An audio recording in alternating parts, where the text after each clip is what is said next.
Magandang hapon po sa inyong lahat. Alexander Likes the Juice nagbabalik para sa inyong update. Lucky Manzano posted nito sa kanyang Instagram. Ang sabi ni Lucky Manzano, "As a host, I'm grateful to have had the best to look up to. Dad," yan ay si Luis Manzano. No, Edu Manzano, I should say. Dad, that is Edu Manzano, Tito Martin Vera, Gary Valenciano, and Willie. Sino kaya si Willie yan? Willie Revillame kaya yan? Ang sabi niya, to grow and learn alongside with Billy Joe Crawford, kasi sila yung mga batch na naging host ng ABS-CBN, and I am also grateful for having been given the opportunity to share what I have learned with Robbie Domingo. And now, itong si Robbie Domingo daw ang siyang tumulong din para magkaroon ng chance na maging perfect host, at kinikilala na itong si Edward Bobber and Mr. Inchong D. And because of our love to the craft, kasi mahal nila ang pagiging host, we only keep giving and paying it forward. Ayun, dahil dyan, syempre umana ito ng maraming komento galing sa mga netizens. So na dito ay of course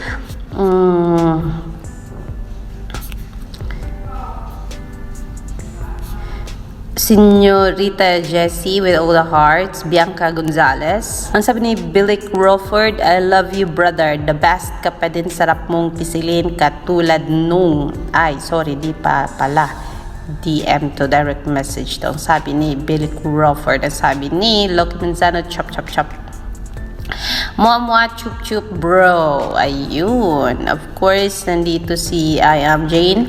"You're not only a good host because you are articulate, but you know how to carry yourself with your colleagues and audiences.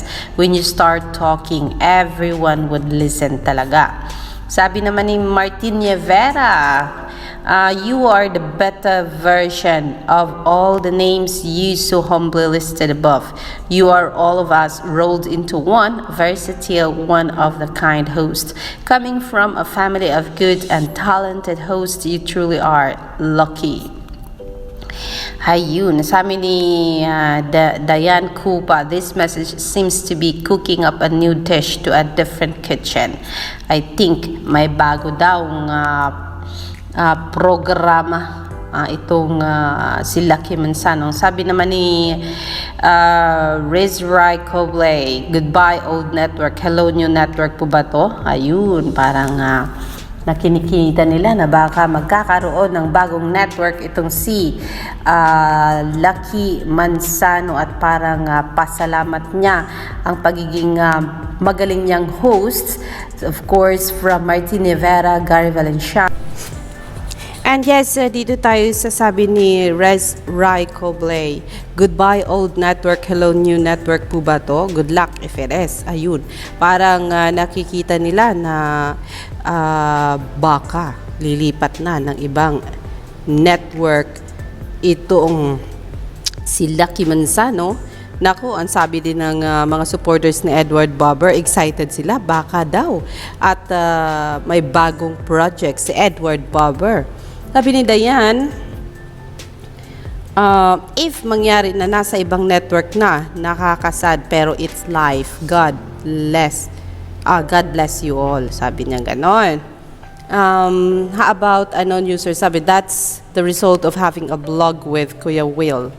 Hala, baka lilipat na nga ng network itong si... But Willie Revillame ay magiging kasama daw umano ito. Balita yan ha. Magiging kasama ito ni Manny Villar sa bagong TV network. Kasi balita po na si Manny Villar ang siyang nakabili ng franchise or frequency ng ABS-CBN. Yan ang hindi pa po sigurado. But then, kung magkaganon man, wala po tayong magagawa doon. Kasi, totoo nga naman, ganyan talaga ang buhay. Sabi ni Belle Dusaban, lilipat na siya kasama si Tony at Willie. Naku, magkasama na sila. Strawberries, you are one of the best hosts ever. Ayan, Bebski, exit ka na, Luis. Hello, naalis ka na ba daw, Luis?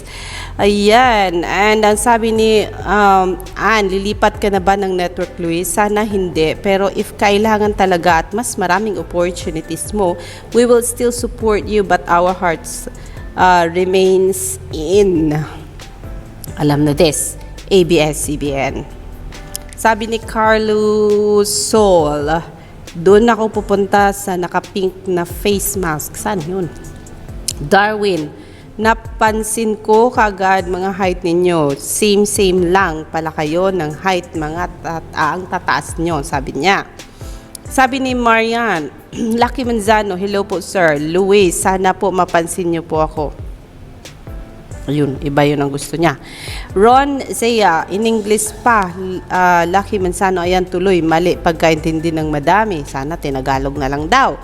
Best host of the Philippines, sabi naman ni Francisco Carva Javier. Leia Aurelia, thank you for mentoring our gentleman Edward Barber to be a better host in the generation. Of course, maraming followers si Edward dito. Sabi ni AJB Solid, new gen host Edward Barber, so happy for you, young handsome guy. Balaga Lota, wow, our next generation host and VJ, Visc jockey or video jockey or whatever, Edward Barber. Thank you, Sir Lucky Manzano. Yan ang ilan sa mga komento sa link ni Luis Manzano. Ayan, nagpasalamat kasi itong si Luis Manzano sa mga taong tumulong, naging instrument kung saan naging magaling na host itong si Luis Lucky Manzano. Sabi niya, as a host, I'm grateful to have had the best to look up to.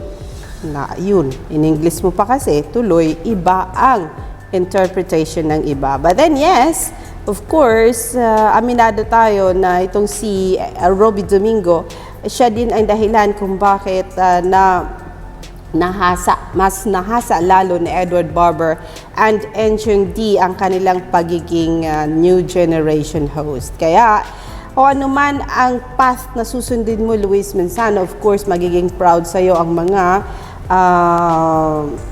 nilulook up mo na sina Martin Rivera, Gary Valenciano, and Willie Revillame. And of course, proud na proud sa'yo, si Billy Crawford na kung saan kasama mo sa pagiging magaling na host sa ABS-CBN during your generation. And then, sumunod dito si Robby Domingo na siyang produkto ng PBB, Big Brother, and yes, of course, Edward Barber and Enchong D. So, ano man ang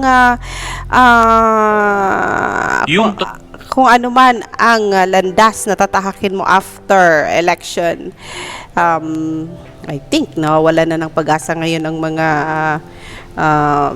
performers ng ABS-CBN kasi syempre sabi nga ng iba, hula nila na they are getting their new hope from Leni Robredo na kung mangyaring ito'y manalo, baka ay magbalik ang kasiglahan ng ABS-CBN at baka may chance pang baka balik uli ito sa kanilang istasyon. Pero dahilan sa natalo itong si Miss Leni Robredo, baka isa ito sa dahilan kung bakit nagpapasalamat itong si Lucky Manzano. Totoo nga ba, Lucky Manzano, na ikay lilipat sa ibang istasyon?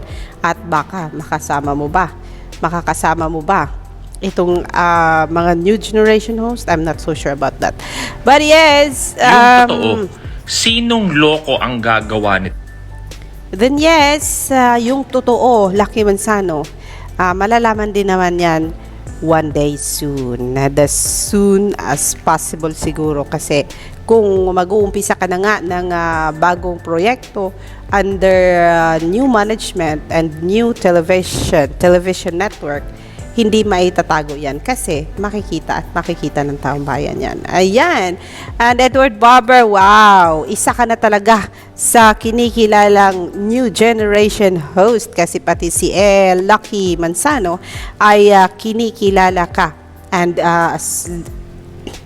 new gen host with Enchong D. Alexander Lex de Jules, yan ang latest natin kay Edward Barber.